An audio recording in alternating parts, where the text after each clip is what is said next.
Hey guys, a new moon in Aquarius co-present with Pluto for the first time in 248 years is upon us on February 9th or 10th, depending on your time zone.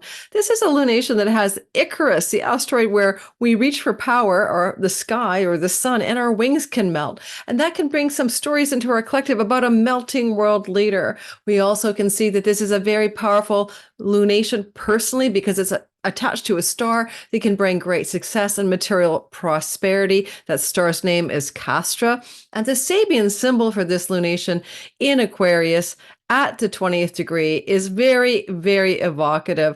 And it's really about disappointment and disillusionment. Some of that is about things going on in the world rather than our personal lives. I think for each of us individually, this is a more positive moon than not. It does come into a square to Uranus, but also a flowing relationship to the nodes of fate. And I think in each of our lives, we're going to be able to harness some more positive aspects of this lunation, this new moon in Aquarius. And it's happening, as I said, on the 9th or the 10th of the month. So we're going to dive into this today for your sun sign, moon sign, but most accurate rising sign. Sun, father, father figure, career, purpose. Moon, mother, mother figure, home, safety needs, and maybe the body. Whereas the rising sign is all about everything in your life. Well, welcome to my channel if you're new. My name is Lori Lothian. I am using the Western Tropical Zodiac, the whole sign house system, fixed stars, and minor asteroids. I'm also going to encourage you to try casting your chart in whole sign houses and see if it doesn't revolutionize your sense of self understanding. And I have a free tutorial in my description box describing how to do that for yourself and understand the difference between Placidus and whole sign is quite exceptional if you're born in a northern or southern latitude. So go check out that description box below for that free tutorial. Now, if you're one of my regulars, welcome back. Thanks for being here. I'm recording this on February 1st for my Patreon community. They get everything early access, and ad free. Been a day. Let's get going.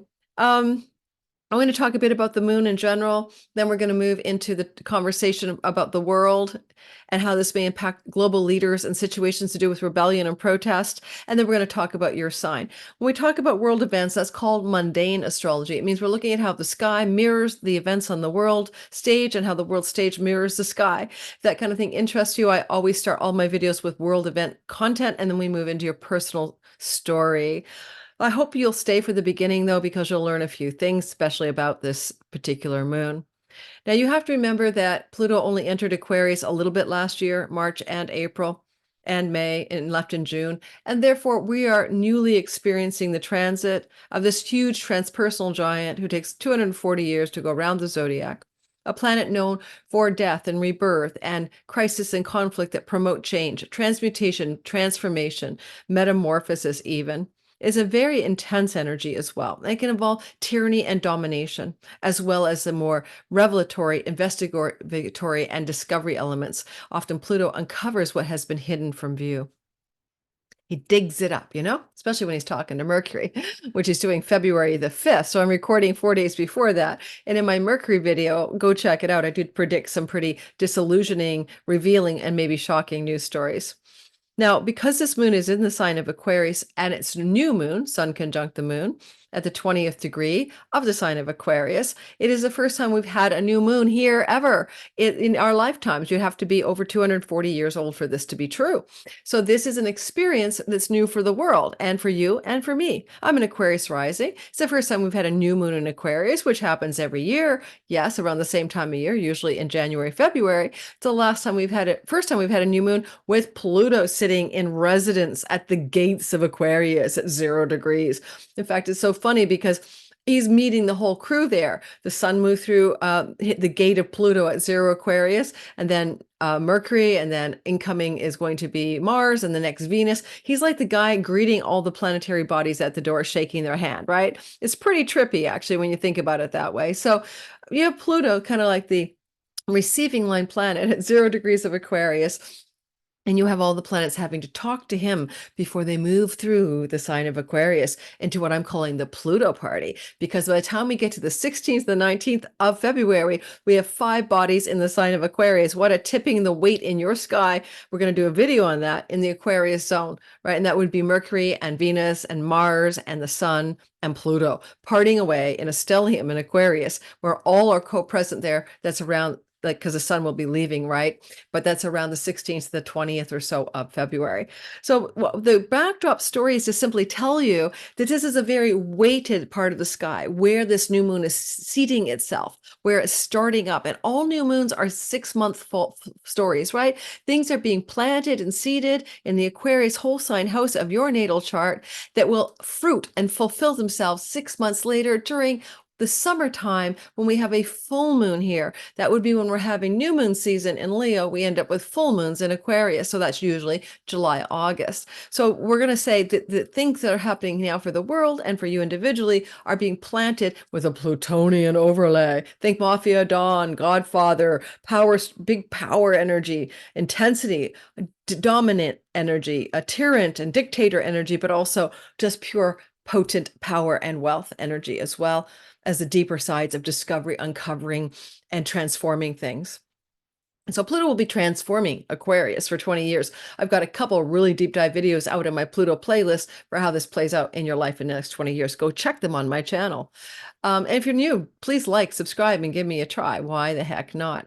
Now, as Pluto is moving through the sign of Aquarius, and this new moon happens on February 9th at about, I don't know, it looks like it's close to, it'll probably be in the evening around 9 p.m. PST, and then in the early wee hours in the Eastern Standard Time, and then the early wake up and have coffee in England. It doesn't really matter the exact time of a new moon. There's a lot of fixation on what time is this new moon? Don't worry about it. It's just a new moon. Like, you don't want to do magic on a new moon, but it's seeding something new. And you'll look at the 3 days of the dark moon, right? So the 9th to the 12th, kind of depending on your time zone, is still a dark moon, like 2.5, 3 days after it becomes new, and you can't see it in the sky. And that's when things are hidden from view, that are being seeded, percolated. If you want to do magic, wait till you have the waxing crescent moon, and then you've got a little illumination or light to actually do the magic and make the magic work, in my humble opinion, or the intention setting or the vision board or the new moon ceremony. A lot of new age people are doing new moon ceremonies on a dark moon when the moon is completely out of visibility, and I don't think that is ideal. But that aside, this new moon at 20 degrees is conjunct the fixed star Castra and the asteroid Icarus from falling from the sky. And it's also connected, of course, to the fact that Mercury and Pluto are both in Aquarius. Mercury will be at 7 degrees of Aquarius. Pluto still, of course, at 0 degrees of Aquarius. So we're going to say this is a very mercurial lunation. It's got energies of what Mercury wants to do or create in this world, news and information, messages from the gods, commerce, and financial stuff as well, including stock markets, are Mercury stories. And then we have Pluto, of course, is power, domination, intensity, and all those things. So let's talk about the star Castra. That's a good star. That's a positive thing. I'm looking forward to it because I'm Aquarius rising around 17, 18 degrees of Aquarius, depending on which rectified chart I'm poking around at. And so let's talk about Castra. Castra is a star that is mostly neglected in the Capricornus section of the celestial real estate. In other words, Capricorn in the sidereal zodiac. This star is delineated in my software as having an ability to negotiate the material world successfully, bestows success in business with persuasive results-oriented communication. It's influential communicators, and you can structure messages with care, precision, and conviction. Structure messages with care, precision, and conviction. With Mercury and Pluto in Aquarius, I would expect messages structured with care, precision, and conviction to be a big part of what we see over the next 6 months from places where messages are dispensed, including, of course, governments. But in your own life, success in business can be good, and just material and worldly success. And if you are an Aquarius rising near 20 degrees of Aquarius, or a sun or a moon, that can indicate you're going to really ride the next 6 months with some kind of worldly material success, especially if it's involved with business success. Now, I'm hoping for that, as my Aquarius rising self wouldn't mind more business success. I just got off the phone with my tax accountant today, and I'm so rattled about my not really great tax options to not pay half my money, 54% of my income in Canada for my current tax bracket, which feels like punitive, to be honest. So let's not dwell on that, but I'm ready to immigrate to a lower tax rate country. Anyone? Take me in. That's Castra. And then we're going to talk about Icarus. Now, Icarus is the son of Daedalus the inventor, and he's famous in mythology for falling from the sky as he tried to fly to the sun wearing the wings his inventor father made. But unfortunately, he didn't understand that they were made of wax, and as you got close to the heat of the sun, you could have a fall. I think of Icarus myself as involving the ideas, of course, of invention, because the dad created the wings, the inventor father.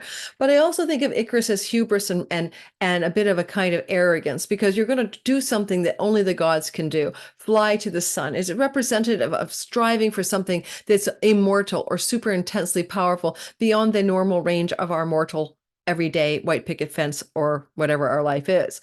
And so there's an experience of fall, right? You fall, the wings melt, you don't reach the height you were trying to attain. Because the sun is representative of leader, king energy, and Icarus is sitting at 22 degrees for a 20-degree lunation. In fact, the lunation is really in connection to that Icarus archetype. I will say that we will see a great fall of a world leader from his arrogant or her arrogant striving and prideful ambition to reach the level of the gods, the sun, and will fall from the sky or fall from leadership.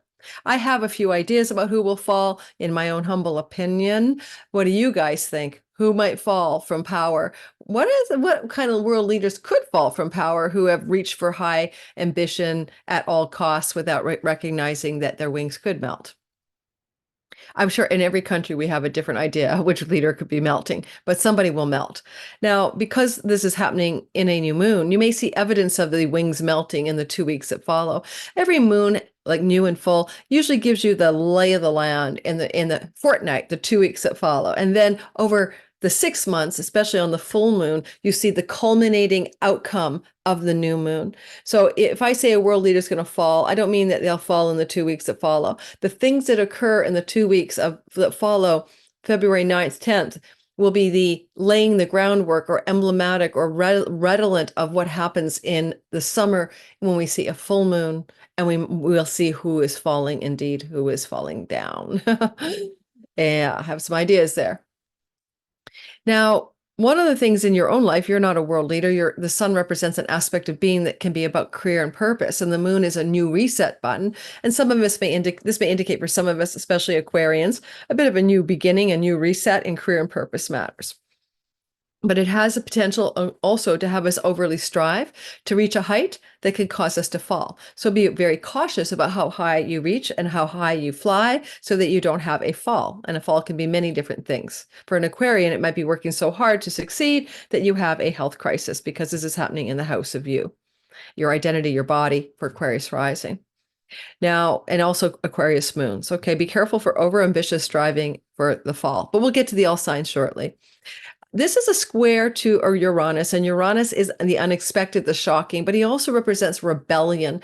And actually with Mercury in a relationship to Chiron in the North Node, and I delineate this in my Mercury video, this Mercury flowing towards Chiron, in Aries and the North Node has in history been overlaid with rebellions, particularly the rebellions during the 1969 moratorium and a big protest that flooded Washington, D.C. against the Vietnam War. Also with rebellions in 1987 to do with rebelling against CIA or U.S.A. military involvement under Reagan in South America, in Central America, I should say. It also overlaps with the Intifada, the uprising of the Palestinian people against Israel. In 2005-6, it also overlaps with 2005-6. There was also protests against the Iraq war that began at the end of 2003, if I remember correctly. So you're going to see that because Mercury is in that connection to Chiron North Node, at the same time a new moon's baking in that energy, that we'll see 6 months of major anti-war protests, rebellions, uprisings, okay? And that word that scares people, intifada. So we will not see this Middle East thing simmer down anytime soon. All right.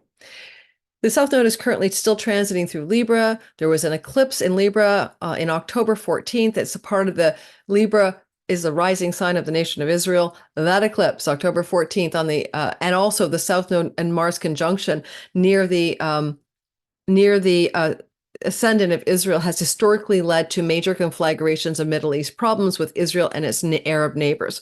We saw that, of course, on October 7th. October 7th is ahead of the October 14th eclipse at 21 Libra. It counts. Eclipses wash forward up to 6 weeks before the eclipse, and of course, 6 months or a year after, depending if it's a solar or lunar eclipse. We're still in the aftermath of the eclipse of October 14th. The South Node is still transiting over the ascendant degree or area, close to the area within 4 degrees of Israel's ascendant. So we were not going to see any kind of sudden change here regarding the situation. It's still going to continually meander.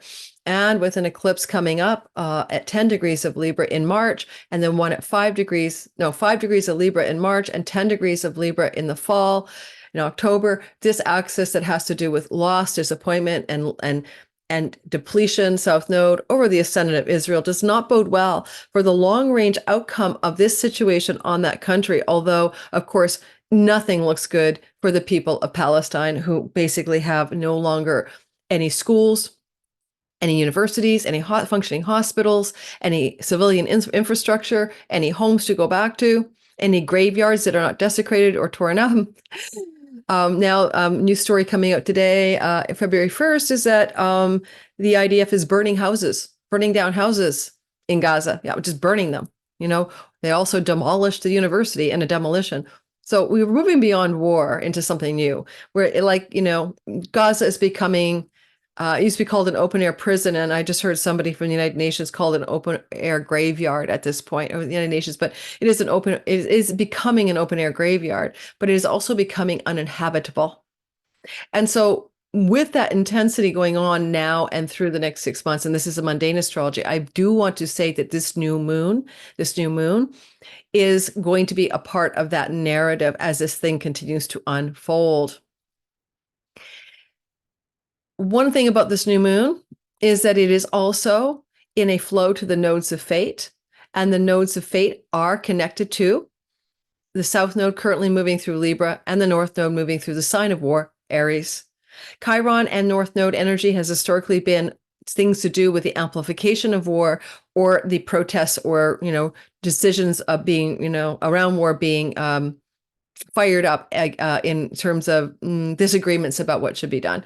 And so Chiron, North Node, and Aries is a part of what this new moon is trying to work with. It's also flowing to Israel's ascendant and descendant axis. The descendant is Israel right now has Chiron, North Node in the house of the open enemy.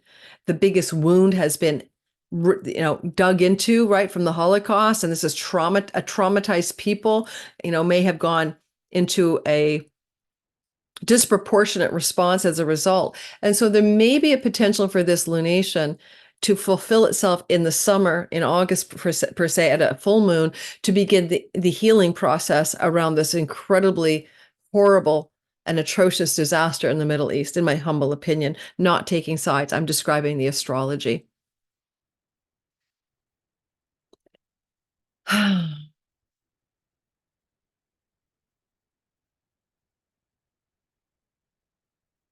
Okay, I'm going to talk about one other thing, and I'm going to just pause the recording, and then we're going to do the all signs. The asteroid America is currently traveling, all right, through the sign of Capricorn. As I record, it's at 3 degrees of Capricorn on February the 1st. The asteroid America can really indicate often what things are going to happen that involve the United States of America. And in this case, the asteroid America is moving through Capricorn and will, around March the 22nd, become square the ascendant of Israel. At the same time, it is moving through the part of the chart that represents the homeland of Israel. At the same time, Mars became visible in Capricorn on the 27th of January, indicating war in the homeland of Israel as he rose, governed by Saturn, who happened to be in a sign of water, Pisces. There will be hardship to do with water and war and land, fighting for water and more and land rights in the nation of Israel, in my humble opinion, in the 2 years that follow this Mars rising at 27 degrees of Capricorn. And it can indicate, of course, all kinds of fighting and battles regarding rights to waterways, such as the planned Ben Gurion Canal that wants to go through Israel from the Red Sea to the Mediterranean, but slicing through Gaza. That plan was in the works, just so you know, before the October 7th event. And all the architecture for that canal has been drawn up. So what do you guys think that could indicate? Now, also with the energy here of hardship and water, I mean, things to do with Taiwan and China, Saturn here in the next couple of years are a big deal. But for Israel in particular, right now, it will be around the third week of March that America squares Israel. The asteroid America squares Israel from the house of resources and money that the nation of the United States can spend.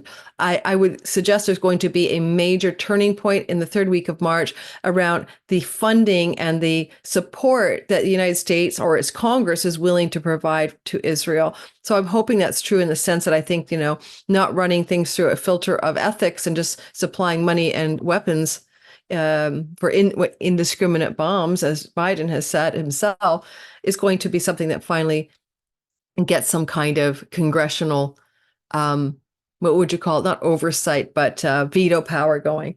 And that would look like the third week of March. And lastly, the moon of the United States of America is at 27 degrees of Aquarius in the Sibley chart.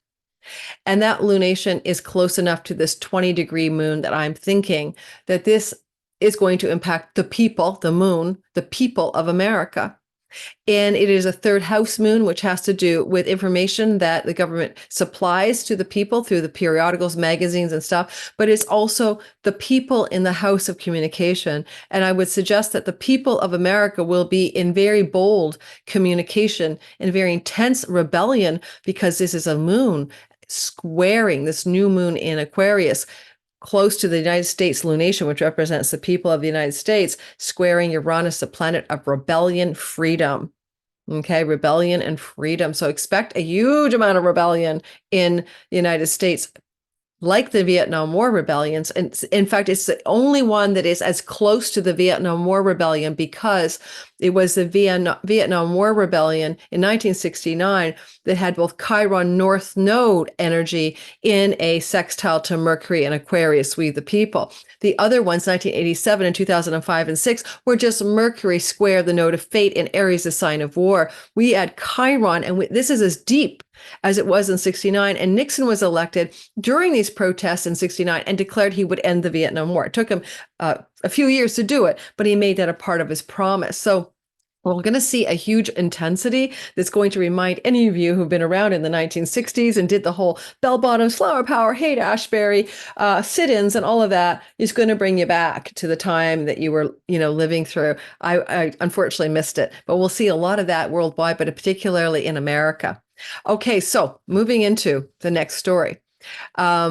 I'm going to talk about your sign. There's a positive flow.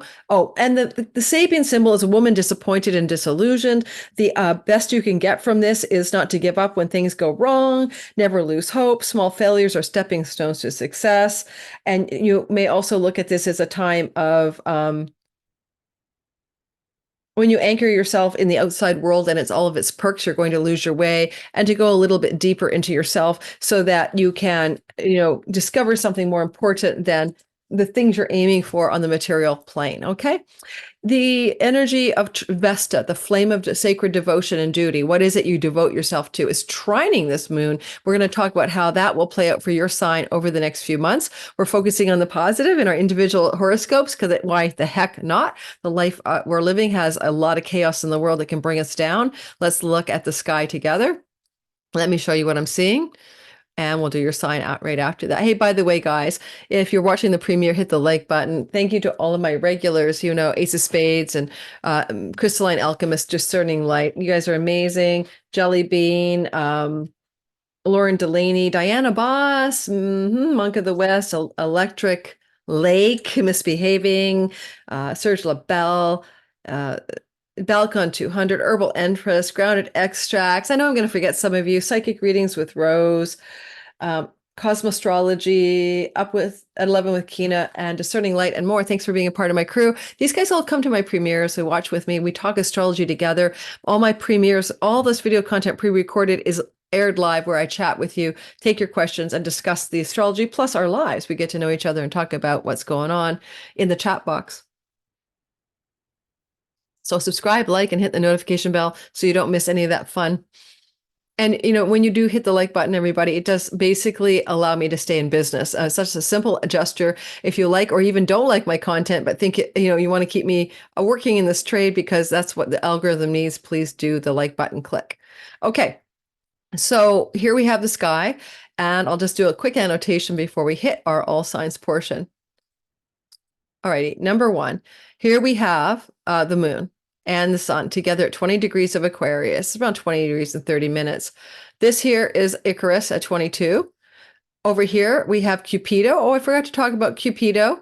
So what are you going to be passionate about? What are you going to be engaged in? What are you going to strive to reach a height in? Where do you want to do something that can bring you great success materially, especially in business with the asteroid, the star Castra here. There's Castra. Pluto, of course, co-present here. Eventually, we're going to see all the people in Capricorn move over into here. That's Mars and Venus in Capricorn, but I'm not showing them yet because I really want to keep the visuals simple. There's asteroid, oh, God bless America, moving through Capricorn, okay?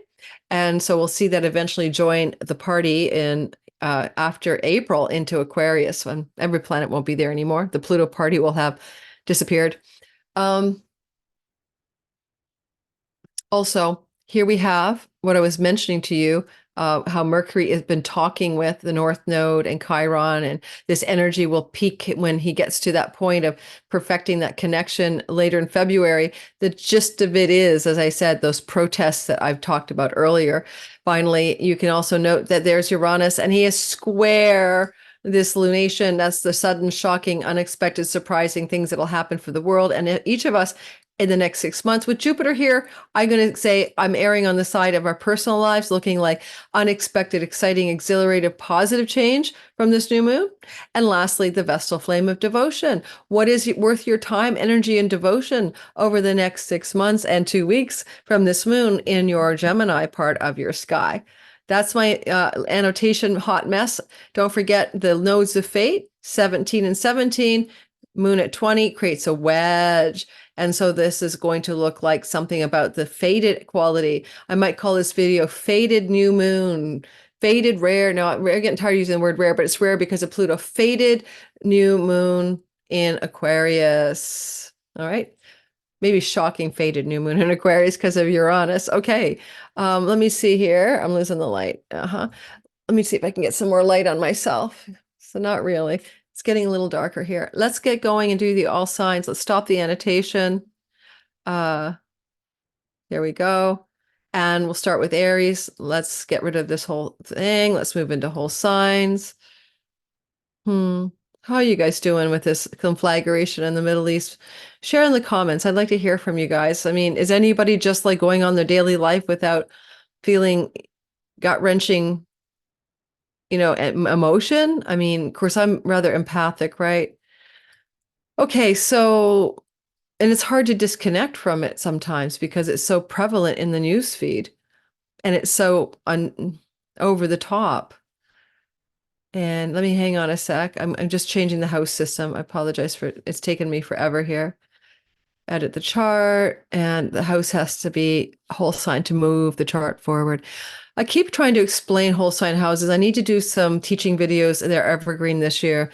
All astrologers delineate as if on YouTube we're talking whole sign houses in order to meet the general bell curve needs of general astrology prediction. Your Placidus is highly skewed if you live in a northern southern latitude at the time of birth.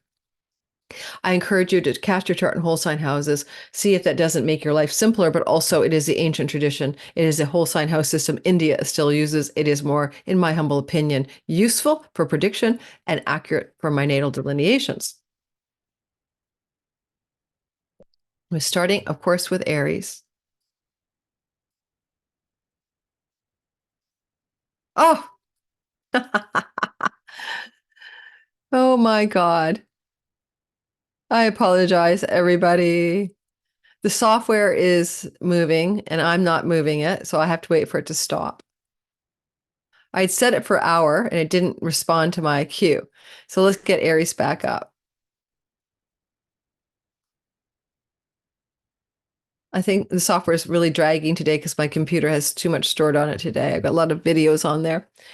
I have to delete, delete, delete. I can't wait to get a new computer with more processing power and more memory. All right. Aries, sun, moon, and rising sign. What we're experiencing here, I'm one of you, I have a sun and moon in Aries, is a new moon that happens yearly in Aquarius in our 11th house. But here we have one that is co-present with Pluto for the first time in our lives. It's a new flavor. It's one of 20 such lunations to come over the next 20 years. There's an intensity for transformation, power, death, and rebirth that we're now going to experience every year with these new moons, Aquarius. It's nothing one time only. We're going to start looking at every new moon every year at January, February timeframe as an opportunity for complete reassessment of our entire reality as we are willing to die and be born into something new, to resurrect and to rebirth ourselves. And this rebirthing energy is accompanied for you, Aries, by the way, because I'm talking about Aquarians, in your 11th house of good spirit. And your good spirit house is a positive place. It can rebirth your hopes, dreams, and wishes, your relationship to elder sibling, your relationship to your groups of belonging friends, and it can bring in a new wealth and power from your ability to interact with, influence, and associate with large groups of people. You can also have greater wealth gains from your 10th house of Capricorn career zone over the next 20 years. Now, this moon says, hey, let's reset something here in the Aquarius 11th house that we wish to do material prosperity, business success, the star Castra, and also maybe reach for the sky to the top of the sun. Cautionary note, do not let your wings melt because you can melt those wings by overextending yourself and falling from your highest ambition. I think that when we see that square to Uranus in your second house of earnings, though, Jupiter co-present is an exciting expansion and sudden increase in your money story, but also something that could shock you. Uranus here can be rags to riches for a lot of you over the course of his journey through your second house. But with Jupiter there, it doubles down on the sort of an energetic whoop about increasing your financial gain and earnings from your career over the next 6 months in a pretty spectacular way, or a sudden change of your job and earning structure as a result. You got Cupido up here with this lunation. What are you passionate about? What stirs your life force energy? That's what you're going to have to focus on in order to succeed. The flame of devotion in the house of writing, social media networks and websites, periodicals and magazines, and your local neighborhood and your younger sibling relationship can be a fire of devotion that fires up in those areas of your life over the next 6 months. And with the loving up to the nodes of fate, creating that beautiful wedge, you begin to move in harmony with your significant other, with your audience, with your partners in business, and with better health and better wellness. And you're healing your identity, your body healing, your mindset healing, your identity healing in place as a wound since 2019 is being restored and recovered and healed through this new moon. So any way that you felt your body was, a wound for you, or you felt like out of touch with your true identity, and you felt like you didn't know who you wanted to be when you grew up. Who am I? What am I? Why is my body fucked up? Excuse my language. As an Aries sun and moon, I can relate, by the way, because moon can be your body. And this is going to be a healing wedge that this lunation creates in the 2 weeks and, of course, 6 months that follow the moon. And don't forget, you're okay devoting yourself to third house matters. So going back to school, traveling a lot, writing, getting online, doing social media, that will bring you prosperity. That will bring you success. Okay. That's like a place of yes. Dedication, devotion will pay off.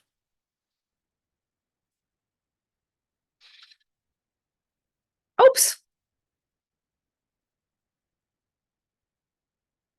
Hey, Taurus, sun, moon, and rising sign.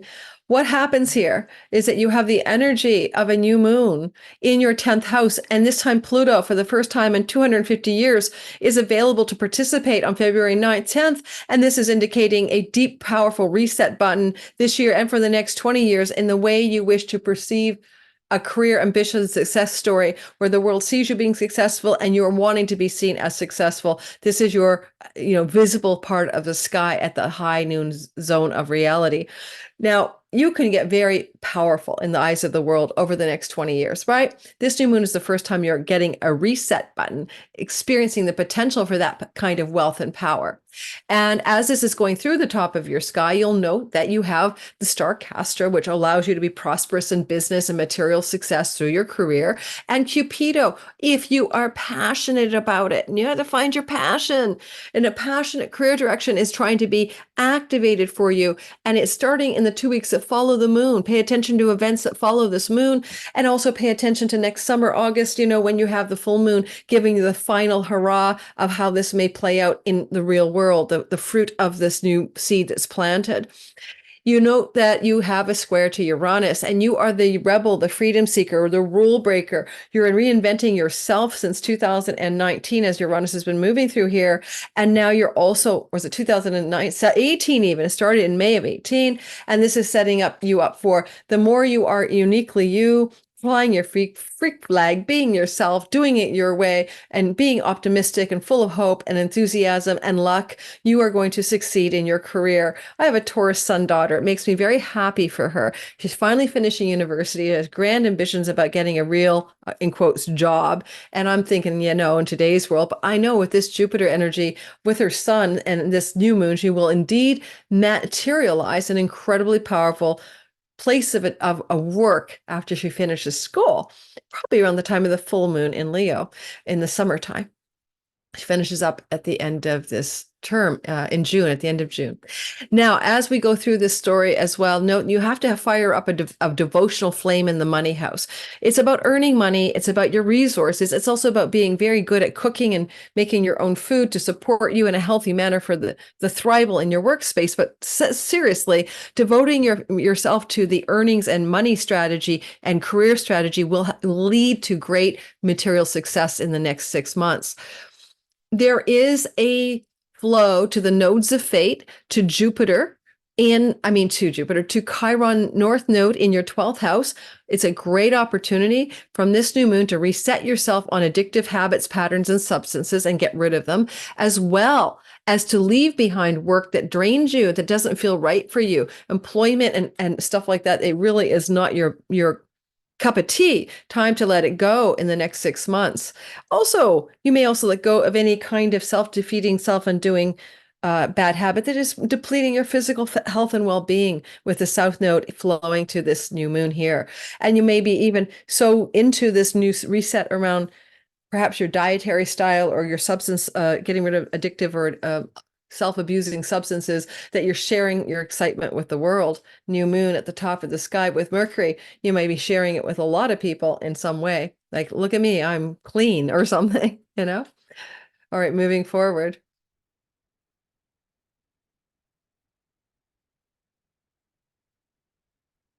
Gemini, sun, moon, and rising sign. We have this new moon that is happening in your 9th house, and you do have a new moon here yearly, but not with Pluto. This is the first in a lifetime. It will last for 20 years and rinse, repeat every time we come back to this time of year. So you're going to always want to look more deeply than the surface here. This is a Metacosmos house to do with the spiritual world and God and faith and what you believe in and Dharma and the meaning of your life. And this is going to continually ask you to investigate that question over the course of the next 2 decades. Pluto's here. This new moon is always a good reset button to ask yourself that question. If it's for Gemini sun, is your career purposeful and meaningful? Gemini moon, is your home okay for you, or your body care? And in Gemini, sun rising, your whole life, your whole career path, your whole identity, everything about you. Are you really on your Dharma track? Are you finding meaning in your life? Are you moving towards things that are spiritually fulfilling? This new moon resets some of that. It is a new moon with Cupido. Are you passionate about book publishing, a spiritual philosophy? Are you wanting to get passionate about your third marriage partnership? Are you going to be passionately excited by foreign trips to foreign shores and lands, legal and court matters? These are qualities of the 9th house. And you also have Icarus, so be careful you don't overreach, you know. You think you want to get a master's in divinity, might be an overreach. Academic and educational things belong to the ninth house. You might be suddenly inspired to get an education, you know. My son is in Gemini, and I abandoned a master's of fine arts with a highly respected top school in the United States when I was in my first Saturn return time frame. And I might want to go back and do a master's of fine arts after all. You see what I mean? Or go to film school or something. Is that a good thing to do in the 6 months after this moon? Maybe. Maybe you might want to look at different curriculums. Just be careful you don't do the Icarus thing and go so high that your wings melt, right? Like do something more realistic to fit in with your life. But it can engender a new beginning with a higher education, academics, book publishing, foreign shores to travel to or even live in this case, because Mercury is the lord of your property and home and real estate. Some of you may be looking at living abroad in the 6 months that follows this new beginning, new moon. Luck belongs to the ninth house in Vedic astrology, and also luck, Lakshmi for wealth. So luck and wealth area parts of your life are resetting with Pluto power wealth as well. So look for that. Devotional flame in the house of your body and self. Devote yourself to caring for your body, being devoted to the alignment of your identity with your truest purpose and meaning in life, finding a sacred devotional path, maybe literally for some of you Geminis, especially rising, you know, daily meditation routine, honoring the gods, doing some kind of prayer or something like that could become a part of your life in the next, 6 months from this new beginning. This is a lunation that squares Uranus, and it can really jolt you regarding foreign shores, foreign lands, and revenue from foreign shores and lands, but Jupiter's there. So it could be a sudden increase in international exposure, international companies, foreign revenue from borderless income. It can also be an energy asking you if you are at all interested in maybe moving to another country, because Jupiter, Uranus in the house of far off lands and the new moon in a house of foreign places, governed by co-present with Mercury, with representation of your home. Some of you may be looking at relocation, international, or repatriating or removing or moving yourself to a new country as a result of this new beginning, new moon. I like the energy of the flow to the nodes of fate, and that's going to open up some kind of healing about you didn't belong to your group of friends, you don't belong to your larger tribe, you don't belong to something. Also, any kind of sense of wound that the greater career gains of reputation and success, maybe fame, sometimes greater monies that you want to see have happened since 2019 haven't been there, and this is going to blow that wound out of the water anyway with Mercury and now the new moon, and then the conjunction here on the 19th of February, a lot going on to change a pattern of feeling like you're wounded in that 11th house of great gains from your career, wounded in the area of larger groups of belonging, wounded in elder sibling relationship. That's going to turn around because of this moon probably. And the south node in your 5th house, that's where you need to let go and release an attachment or something to a child, to a project that you're working on creatively, to something in your entrepreneurial business. It's time to let go of something you may be attached to in order to surrender it. And this moon helps you flow towards that surrender into something much, much, much better. So there's that as well.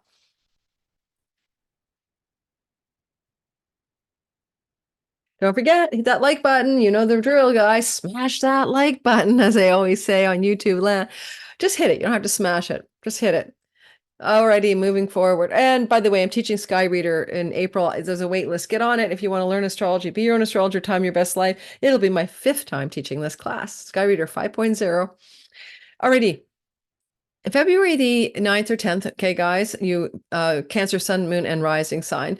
There's a new moon resetting your long-range monies, taxes, tax structures, shared money with your partner in love or business, like your marriage-type partners, shared resources with those people, money that comes from inheritances, tax rebates, insurance payouts, investments in the stock market. So this unearned income, basically, that's not a part of your daily money-making strategy. It's like if you're drawing down money from your pension, it comes from the 8th house, right? You're not working for it. And so that kind of money is having a new beginning, new reset. It involves a material prosperity, especially in business star Castra. It involves the energy of, Cupido for finding something that's exciting or passionate in your long range money. The god of the stock markets is here with Pluto. Could be a time to invest in gold or silver or things that come from underneath the earth, metals, precious metals, or industrial metals. But you may just want to look at this as a new reset that over 20 years, you're going to start to thrive and prosper through investment monies. Some of that could even be money that you are getting because you are getting passive income, royalty income, residual income.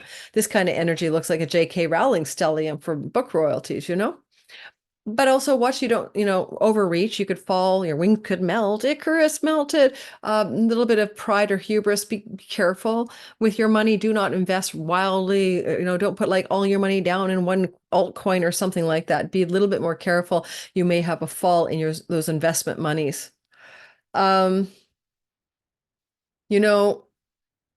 There is a sense here too that with the square to Uranus in your 11th house of windfalls and pennies from heaven, along with Jupiter, some of you may have some unexpected financial windfall coming through the sky as a result of what we're seeing here. Especially as Mars will eventually move to your 8th house as well, and he rules a money luck house for you. So there's a little bit of a sense of some kind of, unexpected. It feels like, the gods are favoring you. Chunks of money are raining on your head, or gains from your career look better in your long range savings than you thought was possible.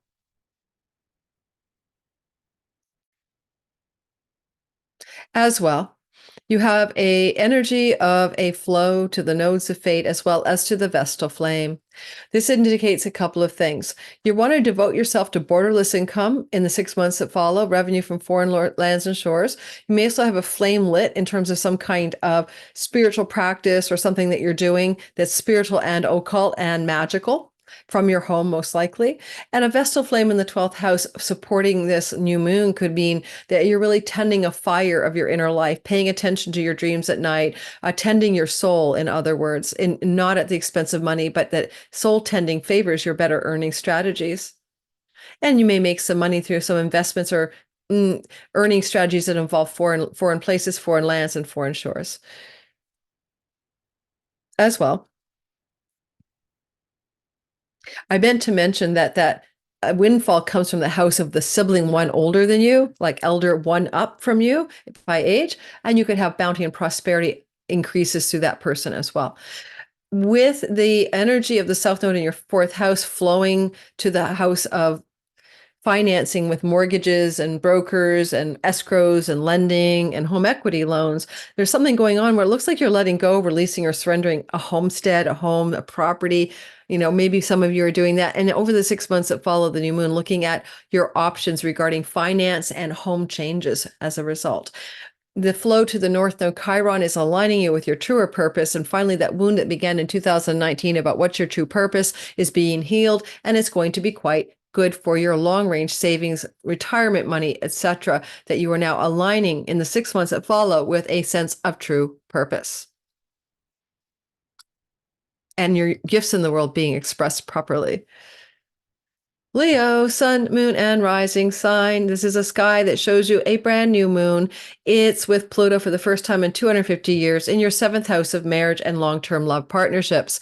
And if you are looking for a new relationship, who knows, this could bring it in because Cupido is conjunct the moon, bringing in potentially a passionate new relationship in the 6 months that follows your life, this moon for you singleton Leo, sun, moon, or rising. If you're already with somebody, you can rejuvenate the relationship, bring some new passion and excitement, new wealth to your relationship, and better communications.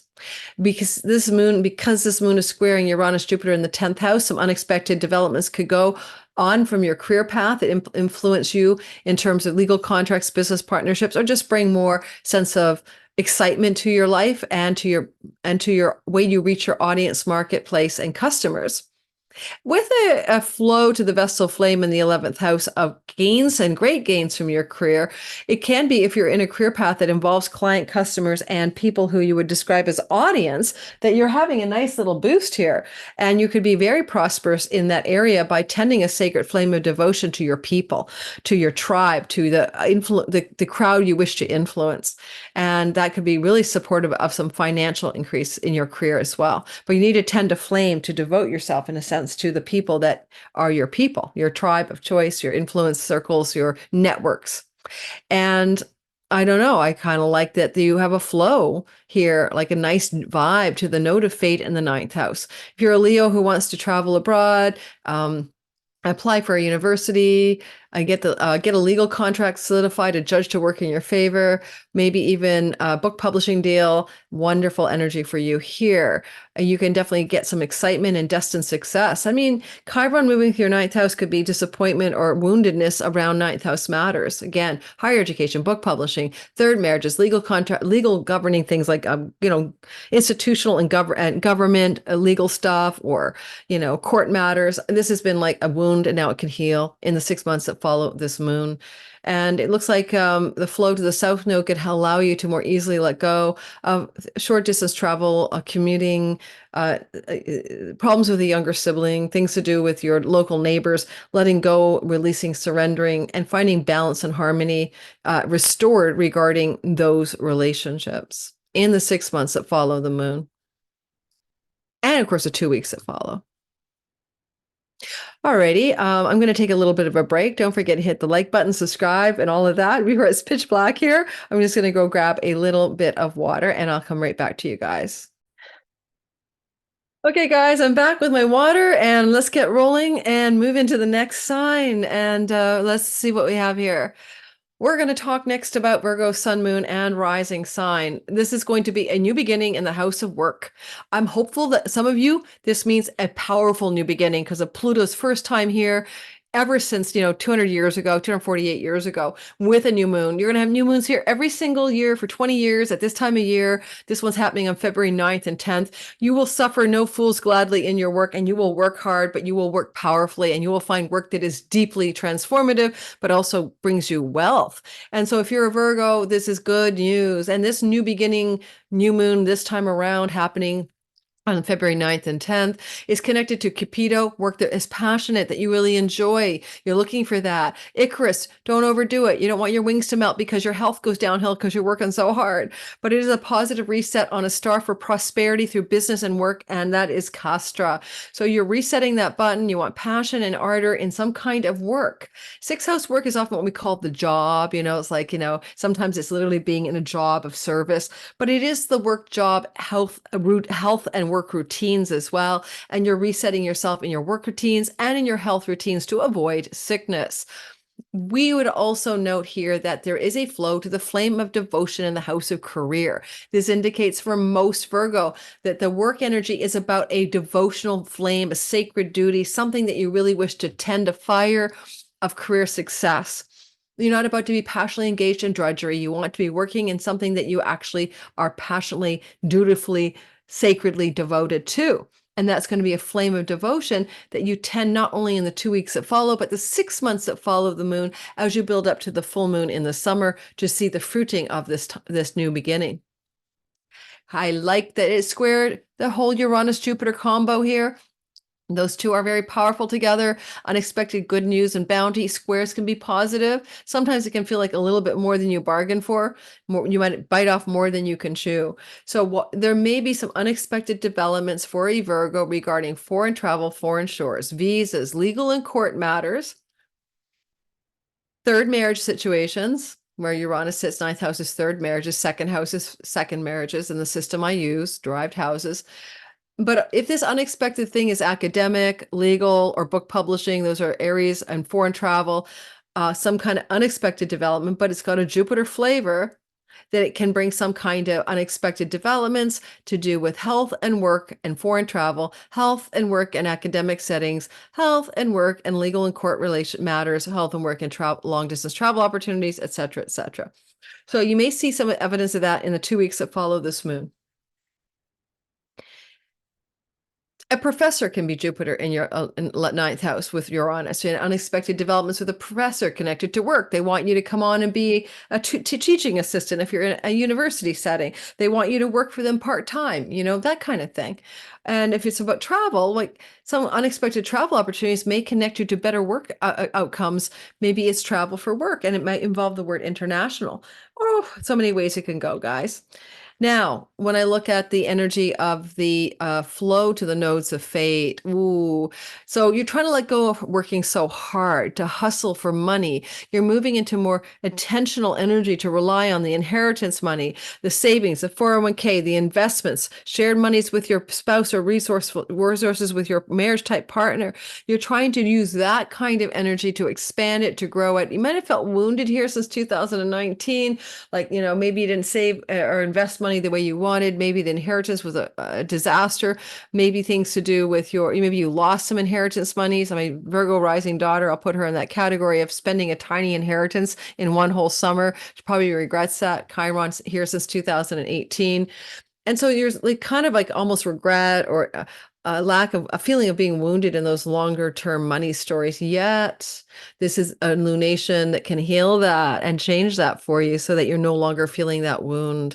So look to that moon plus the February 17th conjunction to begin to change your course regarding that financial house and its wounding. It is a house of death, and maybe some of you have been deeply wounded since 2018-19 regarding themes of loss and death, and you may be coming to terms with the healing of that wound. So I often use my Virgo rising daughter, but she did lose her dad in that window of time to a coma, and he never really came back as his normal self. Pretty catastrophic outcome. So, coming to terms with wounds around death and the death of those we have loved can be very big for you. I forgot to mention the new moon is in the house of pets, and some of you will get a new pet because of this. I have to laugh with Pluto there. It can be a very, big animal, but also very powerful energy. And Cupido, the love, and of course, with Mercury, maybe a very communicative animal, one that you have a really good telepathy with. So a lot of you Virgo risings may be looking at a new pet story in the new moon you're beginning of the next 6 months. Of course, there may also be the loss of a pet for some of you with Pluto, Mercury here as well in the next 6 months. Okay, let's move into the next story. Libra, sun, moon, and rising sign. Every year you get a new beginning, a new moon in Aquarius. Here it is February 9th and 10th in your fifth house as always. This is an area in your whole sign house system that is about your entrepreneurial business. It's about your love and sexual romances. It's about your children, fertility, and pregnancy. It can also involve entrepreneurship and a creative independent business enterprise. So because you're having a new beginning here, with Pluto for the first time in 240 years, it has a new flavor to it. You would be able, perhaps, with this kind of energy, to begin a new business, to like begin something important, incorporate, start, have an idea, set it in motion. Those kinds of things look very positive. With Cupido connected to Mercury, Pluto, and the moon itself, you could have a new romance fire up as well. It could be very important, a very important romance because it flows to the North Node in the house of commitment. So if you get involved in a new relationship, it will be a very critical and important and powerful new love story. When it comes to entrepreneurship and creativity, don't overextend yourself. Icarus did fall from the sky, and you may lose your footing by reaching too high. Yet you have a flame of devotion flowing to the ninth house, and this opens up a nice energy of how you can devote yourself to creative projects and entrepreneurial endeavors that have a connection to the words international, book publishing, academic environments, or even to being in touch with your soul and the Dharma and the meaning of your life in your creativity and entrepreneurial endeavors. Because this moon is in a square to Uranus in the eighth house of chunky money, some unexpected developments may follow the 2 weeks and 6 months around this moon to do with your 401k, mortgages, savings, taxes, and stuff like that. But also inheritances. Unfortunately or fortunately, Uranus, Jupiter here can be an unexpected bequeathment coming your way. And if that does come your way, likely from an elder with a Saturn sextile, like a grandparent, for example, or elder in the family, that kind of inheritance money for some of you Libras is going to help fuel either an independent business enterprise, creativity, or even your ability to have time even to pursue a powerful romantic and a love story.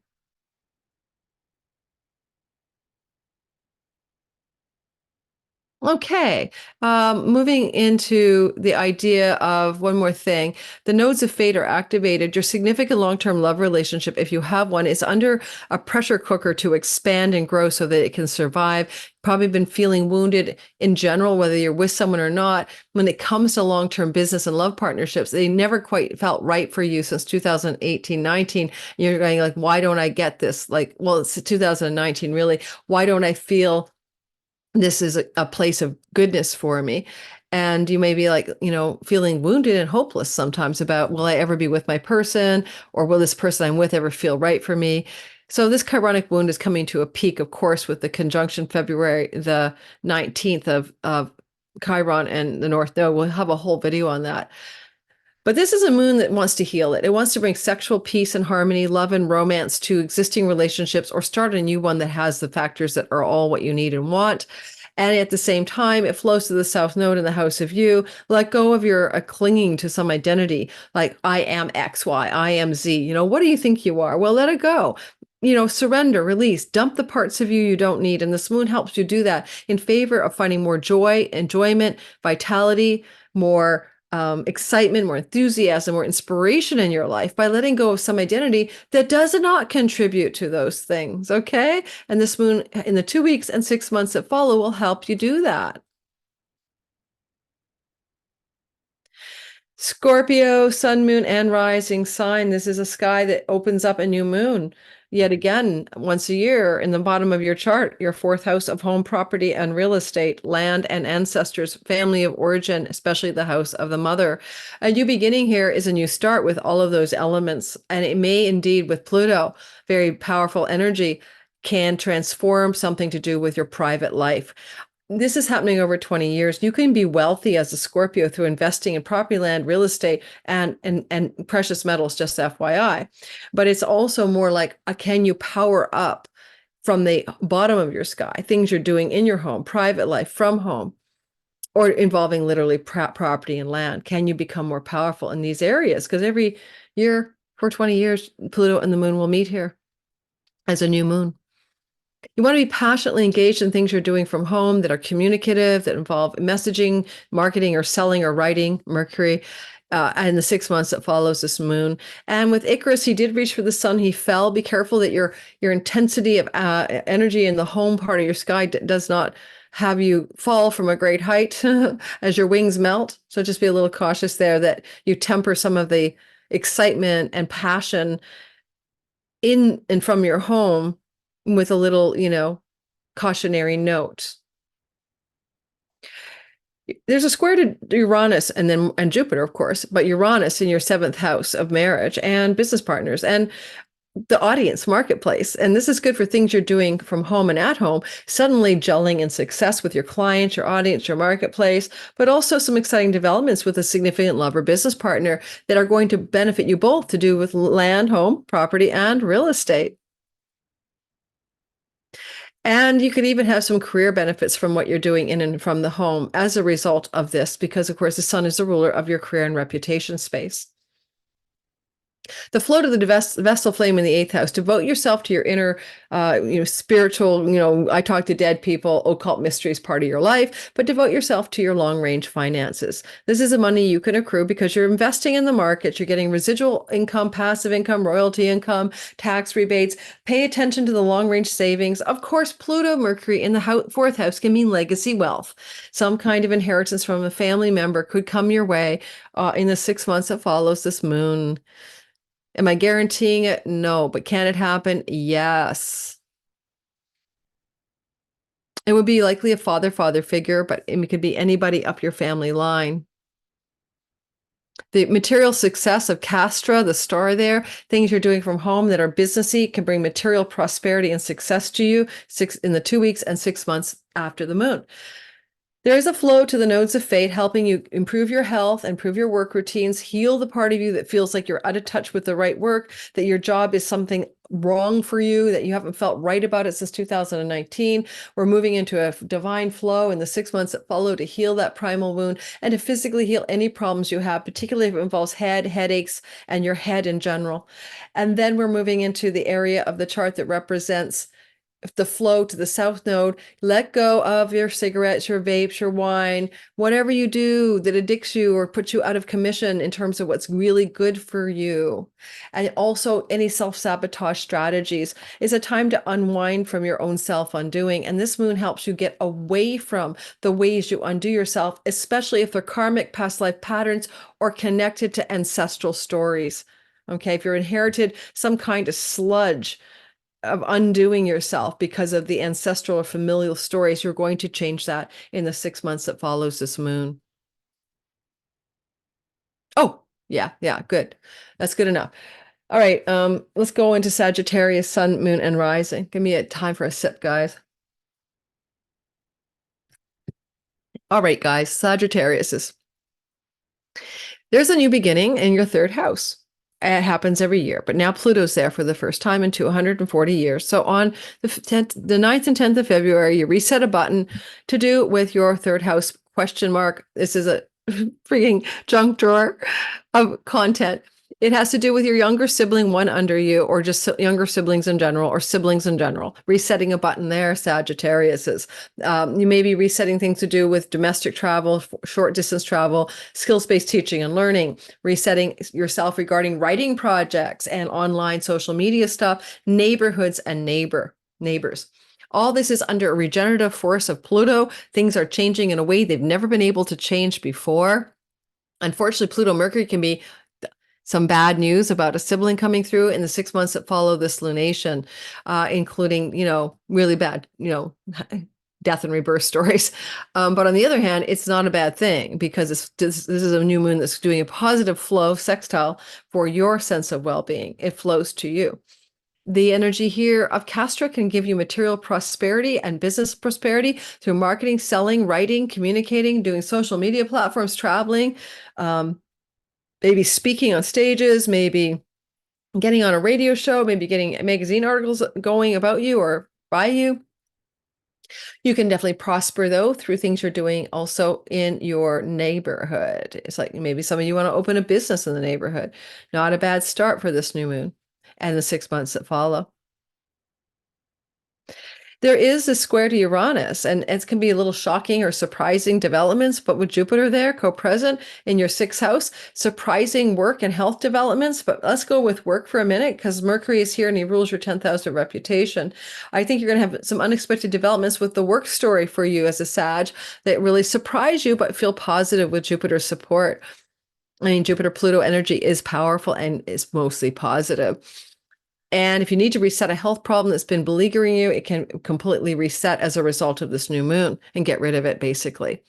You have Cupido. Are you passionate about a writing project, passionate about an online project, passionate about a travel opportunity? If so, it can benefit you in the long run, both in your health and in your work. The energy of the flow to the Vestal flame in the 7th house is maybe a call to devote yourself to your marketplace, your clients, your audience, your business partner energies, or your significant relationship and generate more goodwill there. It will serve both you and your significant love partner. Now, you may have been feeling wounded since 2019 here in your romance and sexuality house.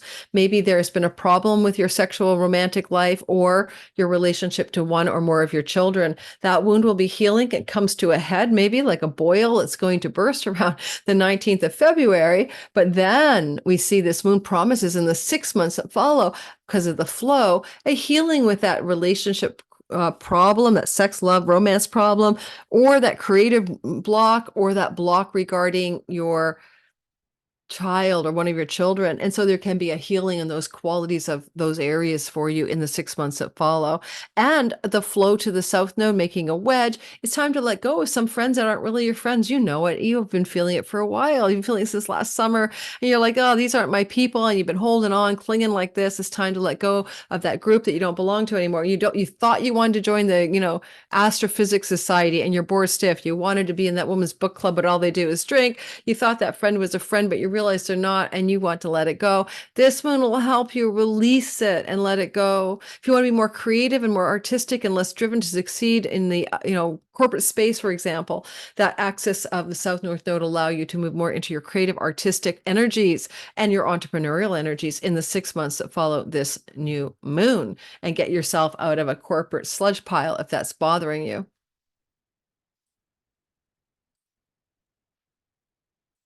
Oh, Capricorn, sun, moon, and rising sign. This is a moon that's going to be all about your money. It's going to help you earn money, right? In a new way or new beginning or new reset. But with Pluto here for the first time in your second house in a new moon in Aquarius, this is a different new reset. In the past, through your entire life, indeed, you could have had these kinds of moons and harness them to change jobs, quit a job, ask for a raise, do changes in the earnings possessions part of your chart or reset your food style.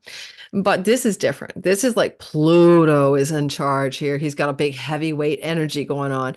This is going to be a very profound way to reset your money and earnings and resources story between the February 9th, 10th moon and the full moon in the summertime in Leo in August. So this energy is fresh and new and exciting because of Pluto's presence. It's asking you to be passionately engaged with Cupido in whatever new direction you're going to do, to have some life force energy there. Castra says material prosperity and success as a star to do with business success, and money can come from that. So that's positive. Watch you don't fall from the sky. You might reach really high, and yet you might have a bit of a tumble with your wings melting. So don't take risks in terms of don't overspend or don't over promise yourself, don't set the sky isn't the limit on your earnings. You have to be careful, and spending can be your downfall, because certainly when you end up with this much energy in a second house, it can also be a spending problem. So don't let spending be your downfall, but you're resetting the way you make your money. This is in a square to Uranus in your fifth house of money luck. That can be lottery wins, casinos, gaming money, winning money. This is also Uranus, though, in the house that has to do with romantic love and your children. Unexpected financial developments that surprised you regarding one of your children could emerge, or your love partner could emerge in the next couple of weeks from the moon or the next 6 months from the moon. And so that's exciting. With Jupiter there, though, in a money luck house with Uranus, that does speak a little bit to winning a lottery. So some of you Capricorns may want to know your limit and play within it, but now and then buy a ticket just for fun. And especially in the new moon zone, right? It looks like February 9th and 10th. Why the heck not? In the 4 or 5 days before and after, I would say that, well, after the new moon, I would say go for it. Buy a lottery ticket, but don't overdo it.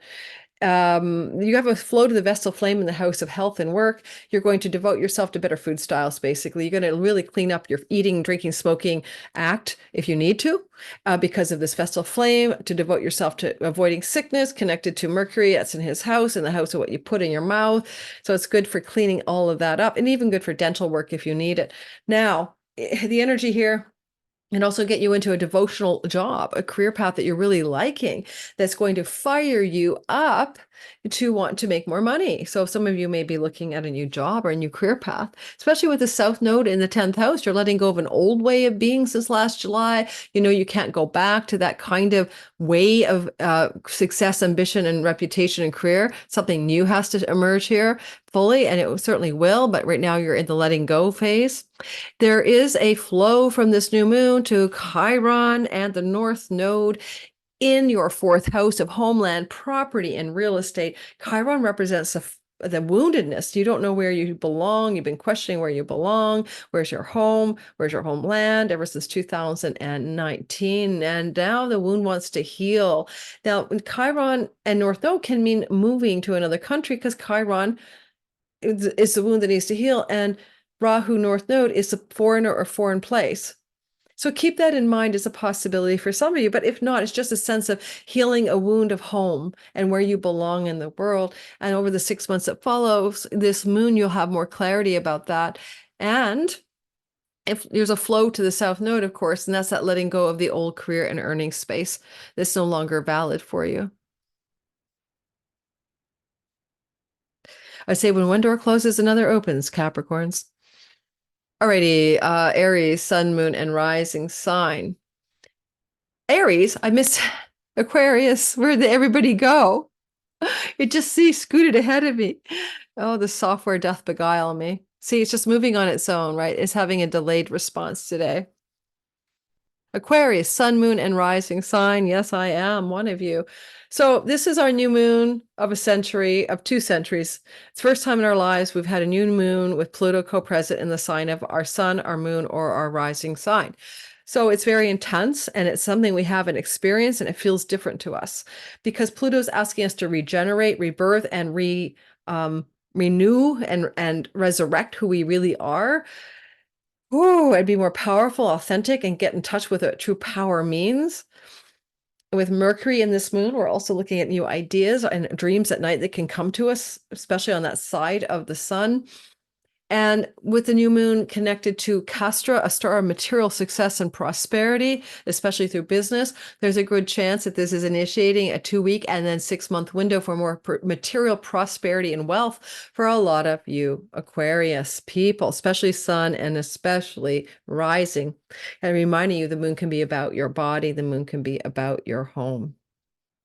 Sun is career and rising sign, everything about you. This is a square to Uranus and Jupiter in your 4th house. So unexpected developments regarding homeland, property, and real estate can catapult you in the 6 months that follow to more material prosperity and identifying yourself as more positively powerful, also inspiring a deep passion in you for something that you really want to get going in life and do. Now, it is ruled by a Saturn in your earnings house, so it will involve a passionate engagement in better earning structures and strategies, because that's where Saturn is traveling right now. But it is going to be about a redefinition of self, as all new moons are. Also, Jupiter, Uranus in the 4th house could be things you're doing in and from your home that amplify what is this more material, prosperous success that the star Castor can promise you here in the next few months. Uranus and Jupiter can be unexpected changes in your home life, though, or in your home itself, like including potentially a relocation within the 2 weeks after or 6 months after this moon. The Vestal flame of devotion is in the house of creativity, entrepreneurship, romantic love, and your children. Now, when you have the Vestal flame here and you're born with it, you're devoted to your children quite often. You're quite a devotional mom, tending a sacred fire for your children, often cooking for them quite a bit too. But here it's like you have a temporary devotional flame. You might be very devoted to one of your children in the 6 months that follow. You might be very devoted to a romantic love partner in the 6 months that follow. And you may be very devoted to your creativity and your art and your entrepreneurship, if that's something you're doing, right? Almost a flame, sacred flame of devotional duty. The flow to the nodes of fate. This is an amplification of 3rd house matters. Social media platforms, websites, communications, articles, periodicals, and blogs. Amplify. Writing. The 3rd house is a house of writing. I have had a writing wound since 2019 when Chiron got into the writing, the 3rd house. I haven't written anything, really. And I'm a writer. My Working Dreamer blog stalled out like after 2019, and I haven't been contributing to it really. And so consider if that's true for you, that you've really been in a woundedness of, or a younger sibling wound relationship, or neighbor wound, or neighborhood wound, or childhood friendship wound. Anyway, these wounds are coming to a healing mark here on February 19th with that conjunction. We'll be doing a separate video of Chiron North Node, but also this moon indicates a flow to the wound from a new beginning, a new moon, and this is indicating that this is going to be definitely a part of the next 6 months, that you want to heal that 3rd house wound. So hopefully I'll start writing something. But also, even any woundedness around the online world stories, right? Where you just feel like, hey, maybe I'm wounded because I get trolled all the time. I can't handle it, or maybe I'm wounded here because I am putting so much stuff out and I'm wondering if the juice is worth the squeeze or something like that. So that wound can be healed. South node flow from this moon. Let go of that 9th house story. It's time to let go of, that religious or spiritual philosophy you don't need. It's not really supporting you. It's time to let go of that legal matter. It's draining you. It's time to let go of that book publishing thing. It's not great for you. It's not a good time to apply for a university with a South node transit through Libra. Let it go for now. It's time to release it. And also the meaning of one's life. Maybe you've been trying to concoct the meaning of your life and figure out the dharma and the whole value add of being incarnated. Well, just maybe lean into letting go of the search, but allow the answers to come through that K2 energy or South Node, which can be about almost like, are you willing to access deeper truths around meaning and spiritual philosophy that come from other lives? You don't have to look for it. It's already there, Aquarius. You already have it. You just need to dip into the cup, the chalice of what you already know.